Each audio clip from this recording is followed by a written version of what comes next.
여름에 사실 맛있는 게 너무 많지 않습니까? 이것도 먹어보고 저것도 먹어보고 시원한 것도 먹고 이제 걱정하는 게 식중독, 장염. 원인 자체가 어디 하늘에서 떨어진 게 아니라 장내 문제, 일단 구성물질. 식중독과 장염에 대해서 설명을 해드리도록 하겠습니다. 안녕하십니까. 아프지 마쇼의 닥터 준스 김준영입니다. 안녕하십니까. 아프지 마쇼의 닥터 준스 조준호입니다.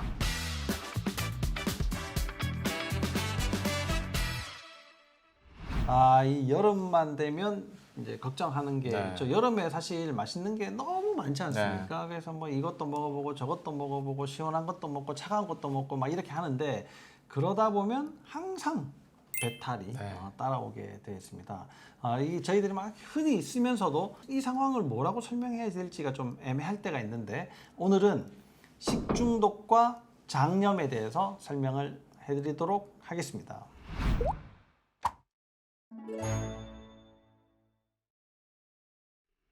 네, 식중독, 장염, 뭐 식중독이야, 뭐 장염이 똑같은 말 아닌가? 이렇게 생각할 수가 있는데 엄연히 이게 단어가 이렇게 따로 있지 않습니까? 그래서 다른 의미로 사용을 하는데 저희들 막 혼동해서 쓰다 보니까 이걸 써야 될지 저걸 써야 될지 이제 헷갈릴 수가 있는데요.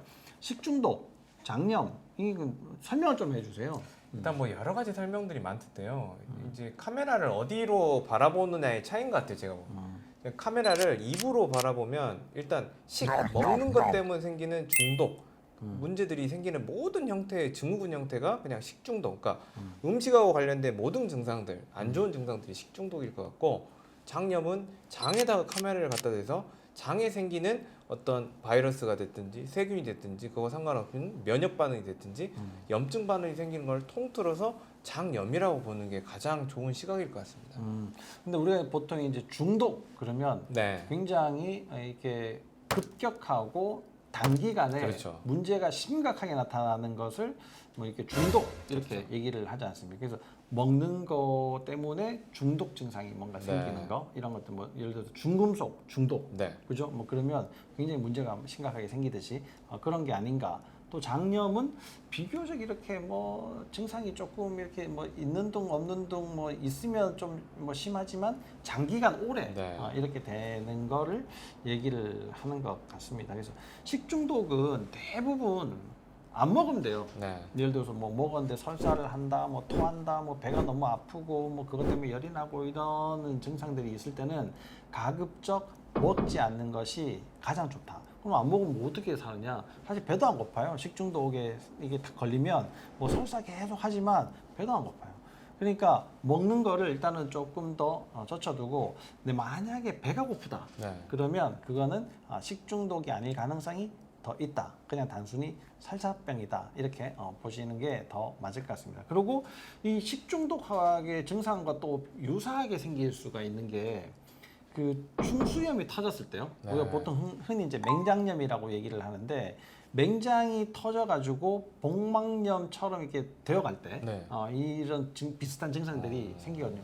배 엄청 아프고 열이 나고 몸살이 생긴 것 같은데 설사도 계속하고 뭐 이런 증상들이 이제 생길 수가 있단 말이에요. 그래서 이 식중독이니까 설사 뭐 좀 하다가 먹겠지 이렇게 생각하지 마시고, 만약에 오른쪽 아랫배가 특히 더 아프다. 오른쪽 아랫배예요. 특히 더 아프다 그러면 혹시 맹장염인가 이렇게 한번 의심해 보시고 뭐 가까운 응급실에서 꼭 한번 진료를 보시고, 응급실 가신 김에 뭐 맹장염이 아니다 하면 수액을 좀 맞으시는 것이 도움이 될 것 같습니다. 그러면 이제 식중독은 사실 뭐 그렇게 비교적 쉽게 넘어갈 수가 있는 문제일 것 같고, 이게 장염, 장 트러블, 그죠? 이게 사실은 굉장히 골치 아픈데 우리가 흔히 겪는 장염들의 증상들이 있지 않습니까?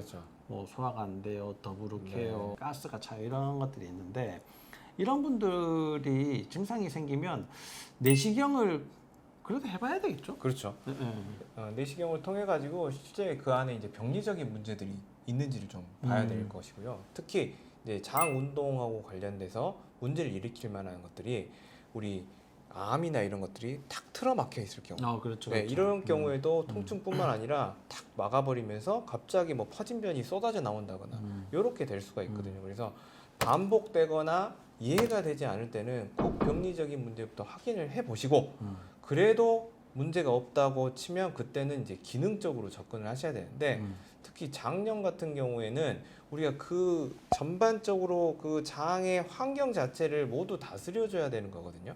근데 그런 원인 자체가 어디 하늘에서 떨어진 게 아니라 결국 생활 습관 속에서 왔기 때문에 그 생활 습관 속에서의 어떤 자세 문제뿐만 아니라 뭐 식단 그리고 뭐 독성 물질 이런 것들의 관련성을 찾아가지고 해결을 해줘야지 우리가 조금 더 원활하고 또 활력 있고 건강하게 지낼 수 있다고 봅니다. 그럼 이제 장염은 내시경을 해서 뭐 문제가 있는 거, 뭐 궤양이 있는지도 보고 암이 네. 있는지도 보고 뭐 혹시 출혈이 있는지도 보고 뭐 이렇게 이제 보면 되는데 그렇게 봤는데 깨끗한 분들이 있단 말이에요. 네. 그러면 이제 일이 좀 복잡해지는데 만약에 이제 장염의 증상이 내가 의심이 된다. 근데 내시경을 했더니 괜찮다. 네. 혹시 이런 분들한테 뭐 권할 만한 검사? 뭐 이런 방법, 네, 좋은 네. 노하우, 뭐 네. 이런 게 혹시 있으면 좀 알려주세요. 일단 이제 장 환경은 어떻게 돼 있느냐를 좀 봐야 되겠죠. 장 환경은 일단 장벽으로 둘러싸여 있는데 이제 그 장벽은 점막이라는 점액이라는 이런 층으로 둘러싸여 있고요. 그쪽 위쪽에는 이제 미생물들이 존재하는 공간이고요. 얘들을 관리하는 거는 장신경이라는 신경계가 관리하고 있거든요. 근데 장신경계는 혼자 관리하는 게 아니라 중추신경계와 자율신경계를 통해서 이렇게 상호 교류를 통해서 장을 움직이고 뭐 소화를 시키고 흡수를 시키고 이렇게 되거든요. 일단 자율신경계 검사를 좀 해보셨으면 좋겠고요.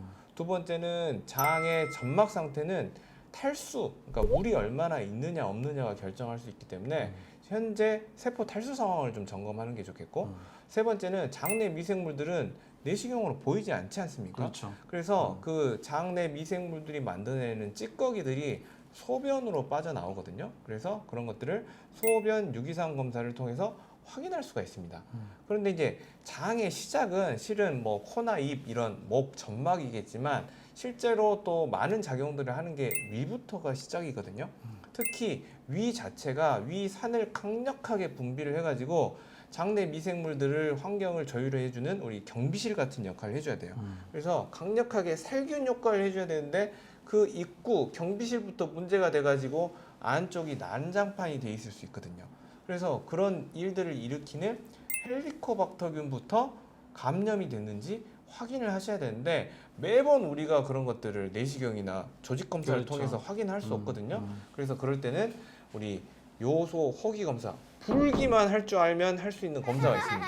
그런 검사를 통해서 일단 헬리코박터균까지 좀 감염 여부를 확인해 보시는 게 장 관리의 핵심일 것 같습니다. 그러면 이제 불어서 검사를 하고 네. 소변을 받아서 검사를 하고 요즘 뭐 대변을 받아가지고 또 이제 뭐 이게 좋은 균이 있나 네. 유익균이 있나 유해균이 맞나 뭐 이런 검사들도 있고 또 하나 또 문제는 소화가 안 된 음식 찌꺼기들이 많이 남아있을 가능성들이 네. 또 높은 경우들이 있지 않습니까? 네, 그래서 네. 음식물 알러지 네, 네. 검사까지 해서 이렇게 이제 뭐 좀 다양한 검사들이 여러분들의 장 기능이 어떻게 되어 있나를 이제 확인할 수 있는 방법들인데 장 기능을 확인한다는 것은 장에 염증이 있느냐 없느냐를 확인하는 겁니다. 왜 그러냐면 우리가 보통은 염증이다 이러면 뭐 곰고 아프고 붓고 고름이 나고 이런 것들을 생각하기 쉬운데 이게 병원에서 의사들이 대개 이제 염증이 있어요 이렇게 얘기하는 것은 몸에서 문제가 생긴 것을 정상으로 회복시키기 위해서 각종 세포가 다 몰려들어서 작업을 하는 그런 현상 그 자체를 염증이라고 합니다. 그래서 장에 염증이 있는 장염은 장에 문제가 있어서 정상으로 되돌려고 내 몸은 엄청 애쓰고 있다라고 생각하시면 됩니다. 그러면 거기에 부가적으로 생긴 여러 가지 뭐 장내 유해균의 찌꺼기, 그다음에 음식물의 뭐 알러지 정도, 그다음에 뭐 균의 감염 정도 뭐 이런 것들을 확인을 해야지만 정확하게 그 당신의 상태를 알 수가 있다 이런 얘기입니다. 거기에 뭐 자율신경계 검사나 뭐 탈수 검사나 자율신경계가 관여가 되는 척추의 배열 상태나 이런 것들을 같이 확인을 하신다면 그 지긋지긋한 배앓이, 그 지긋지긋한 장염, 만성적으로 가는 당신의 그 문제를 깨끗하게 해결을 할 수가 있을 겁니다. 물론 장 치료는 시간이 많이 걸려요. 많이 걸리지만 장이 좋아지면 건강은 거의 80% 보장을 받았다 이렇게 생각을 하시면 될 정도로 장은 매우 중요하기 때문에 그 시간을 투자해 볼 만한 가치가 있다 이렇게 이해하시면 될 것 같습니다. 이 장염을 굉장히 많이 앓으시는 분들 꼭 기능의학적인 검사를 통해서 올해는 장염을 떨쳐내시고 더욱더 건강해지시기를 바랍니다. 오늘도 유익한 내용을 말씀을 드렸는데 다음에도 또 좋은 유익한 내용으로 여러분들을 찾아뵙도록 하겠습니다.